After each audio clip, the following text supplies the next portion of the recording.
Sejak namanya mencuat lewat film Ada Apa Dengan Cinta arahan sutradara Rudi Sudjarwo, Niko tetap bertahan sebagai bintang film bioskop. Mahasiswa semester 7 Fakultas Teknik Universitas Indonesia ini tidak pernah muncul di sinetron. Banyak yang menduga Niko sengaja tidak menerima tawaran main sinetron untuk menjaga citranya sebagai aktor. Benarkah demikian? Karena masalah jadwal, karena saya masih kuliah.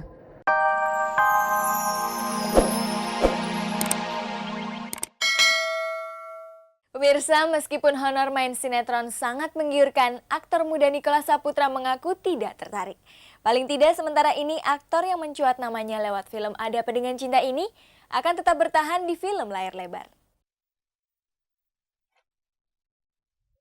Pemirsa, di zaman produksi film bioskop yang belum normal seperti saat ini, bisa bermain di sebuah judul film saja sudah merupakan sebuah keberuntungan. Tetapi yang dialami oleh Nicholas Saputra memang sungguh luar biasa. Anak muda kelahiran Jakarta 24 Februari 1984 ini menjadi satu-satunya aktor yang paling banyak muncul di film. Film-film yang dibintanginya pun selalu menjadi perbincangan. Sejak namanya mencuat lewat film Ada Apa Dengan Cinta arahan sutradara Rudi Sudjarwo, Niko tetap bertahan sebagai bintang film bioskop. Mahasiswa semester 7 Fakultas Teknik Universitas Indonesia ini tidak pernah muncul di sinetron. Banyak yang menduga Niko sengaja tidak menerima tawaran main sinetron untuk menjaga citranya sebagai aktor. Benarkah demikian? Karena masalah jadwal, karena saya masih kuliah. Jadi kalau untuk kegiatan yang lain nggak mampunya ya karena masalah waktu. Saya belum bisa ngasih 100% setiap hari saya untuk syuting misalnya gitu, karena saya masih kuliah. Kalau film kan bisa pas liburan. Pemirsa, bila melihat perannya yang cukup penting di film, apalagi film yang dibintangi tidak digarap sembarangan, tentu Niko juga bukan jenis aktor kacangan. Tetapi kualitas keaktoran seseorang biasanya diukur dengan penghargaan yang diraihnya. Pertanyaannya sekarang, apakah pemeran tokoh mahasiswa tahun 60-an Suhok Gi dalam film Gi ini juga ingin membuktikan kadar keaktorannya itu dengan meraih penghargaan? Tujuan main film bukan award. Award itu ibaratnya sebagai bonus saja lah. Kalau dapat akan memotivasi, tapi kalau misalnya nggak pun bukan suatu hambatan buat saya untuk ke depan gitu. Pemirsa, di luar kemampuannya berakting, Niko juga tergolong memiliki penampilan yang menarik. Dengan modal nama dan penampilan itu rasanya tidak sulit baginya untuk mendekati lawan jenis. Tetapi sampai saat ini, belum pernah terdengar kabar ia pernah memiliki teman khusus. Niko juga selalu menghindar bila hal itu ditanyakan kepadanya. Terakhir, Niko digosipkan berpacaran dengan Maria Renata, lawan mainnya dalam film Janji Joni. Ketika hal itu ditanyakan kepadanya kemarin, Niko tidak bersedia menjawab sedikit pun. Nah itu yang saya nggak mau jawab. Mari Mbak, silakan selanjutnya.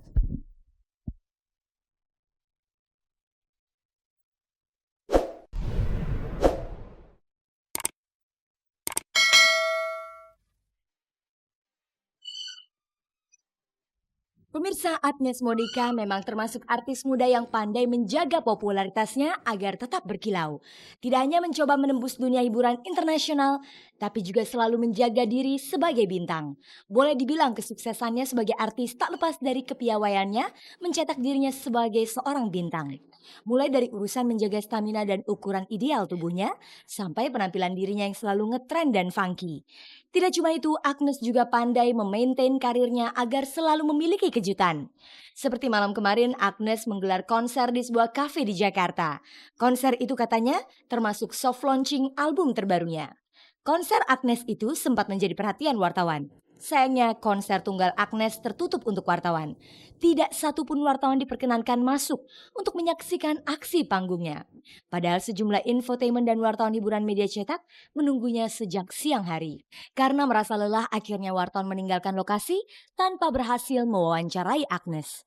Cek dan Dicek yang juga hadir di acara konser Agnes itu baru berhasil menemui Agnes seusai konser.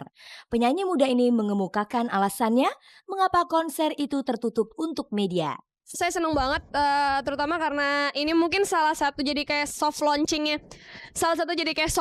saya kali ya. Jadi memang sebelum saya launching album, ntar saya bakal ada TV launching lagi di salah satu TV station di RCTI. Terus kali ini mungkin penampilan saya yang pertama untuk ngebawain lagu-lagu di album saya yang berikutnya. Dan saya so excited karena ternyata lagu-lagu baru yang saya bawakan bisa bisa bikin orang-orang di sini, bisa bikin penonton di sini juga ikut feel the songs gitu. Alasannya juga kenapa kita belum boleh diliput ya karena adalah Mungkin sebenarnya bukan itu, cuman kayak kalau buat surprise lebih enak kali ya. Pemirsa, di antara sejumlah penonton remaja yang menyaksikan konser Agnes itu terdapat Andin. Penyanyi satu ini mengaku sengaja datang untuk menyaksikan langsung konser Agnes malam itu. Dan menurut Andin, penampilan Agnes di panggung malam itu terlihat lebih matang dan semakin dewasa. Yang terjadi di dalam adalah semua orang ikut teriak-teriak, semua orang ikut berjoget bersama Agnes, dan semua orang ikut nyanyi bareng-bareng. That was incredibly amazing. Oh iya, kebetulan aku sama pacar aku lumayan rajin untuk nonton-nonton show-nya teman-teman kita semua. Ya untuk apa ya? Sebenarnya sih selain untuk memberikan support bagi yang bersangkutan, untuk pelajaran buat kita juga, karena apa namanya? Ya pacar aku juga kan di band aku juga. Jadi sama-sama pengen tahu yang ini kayak gimananya. Pemirsa, saat ini Agnes memang termasuk satu dari sedikit artis muda Indonesia papan atas. Prestasinya di dunia hiburan memang pantas diacungi jempol.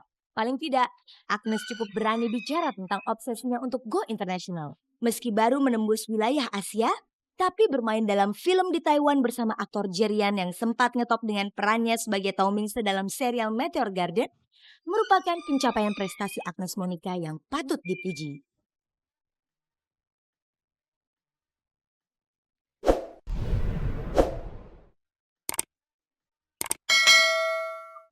Pemirsa, julukan diva nomor 1 Indonesia yang disandang oleh Krisdayanti nampaknya sudah mulai menjauh.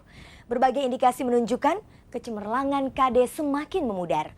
Mulai dari penjualan kaset, penampilan di sinetron maupun frekuensi kemunculannya menunjukkan hal itu.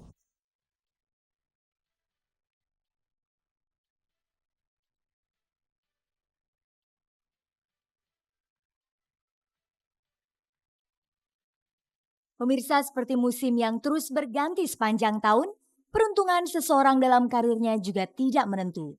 Tiba-tiba bertengger di puncak, lalu secepat itu pula tercecer ke bawah.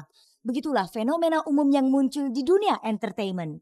Siapa sangka seorang artis seperti Krisdayanti yang tahun lalu masih disebut sebagai diva nomor 1 Indonesia, kini mulai tergeser kedudukannya. Secara pelan tapi pasti, Krisdayanti makin jauh dari hati penggemarnya. KD, demikian penyanyi kelahiran Malang 24 Maret 1975 ini dipanggil, bukan lagi penyanyi nomor wahid yang selalu ditunggu kemunculannya. Berbagai indikator menunjukkan produk yang menampilkan dirinya sebagai elemen penting, menunjukkan pencapaian yang terus menurun.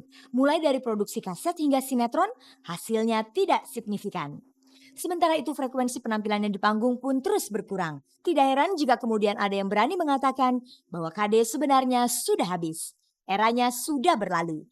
Ia mulai tergantikan oleh penyanyi-penyanyi lain yang lebih muda dan segar. Dalam ajang penghargaan Anugerah Musik Indonesia yang berlangsung di Jakarta pekan lalu, KD juga gagal meraih award. KD yang masuk nominasi bersama Rosa, Tia Afi, Audi, dan Pinkan Mambo harus gigit jari karena award akhirnya jatuh ke tangan Audi. Tidak mengherankan jika setelah itu KD langsung kabur diam-diam sehingga tidak ada satupun wartawan yang berhasil mewawancarainya. Untuk menghindari wartawan, kabarnya KD tidak pulang bersama suaminya Anang, melainkan ikut dengan mobil Melly Guslow.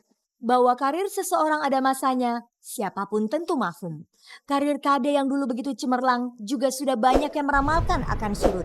Konser KD di JCC Maret 2005 lalu yang mendapat sambutan meriah dari penggemarnya, disebut-sebut sebagai titik tertinggi yang bisa dicapai KD dalam karirnya di dunia entertainment di tahun terakhir ini. Di hari-hari berikutnya, begitu ujar seorang pengamat musik, tidak ada lagi titik tertinggi yang akan dicapai KD, melainkan kecenderungan terus menurun. Indikator lain makin merosotnya karir KD adalah dari iklan-iklan yang dibintanginya. Berbagai produk yang memakai KD sebagai bintang iklan bukanlah jenis produk-produk mahal yang biasa dikonsumsi kalangan menengah ke atas, sehingga terkesan penampilan KD di iklan-iklannya kurang bergengsi. Sementara itu pemirsa, menipisnya peruntungan KD makin diperparah dengan munculnya rencana KD dan suaminya Anang untuk menjual rumah mereka di kawasan Radio Dalam Jakarta Selatan.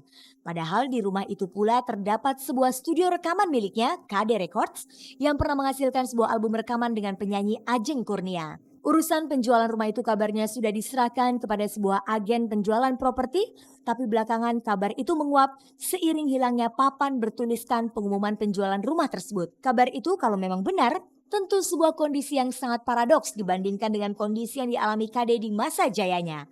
Masyarakat tentu masih ingat ketika di masa itu KD berhasil menunjukkan diri sebagai seorang diva nomor 1 atau selebriti papan atas yang sebenar-benarnya. Kemanakah semuanya itu sekarang?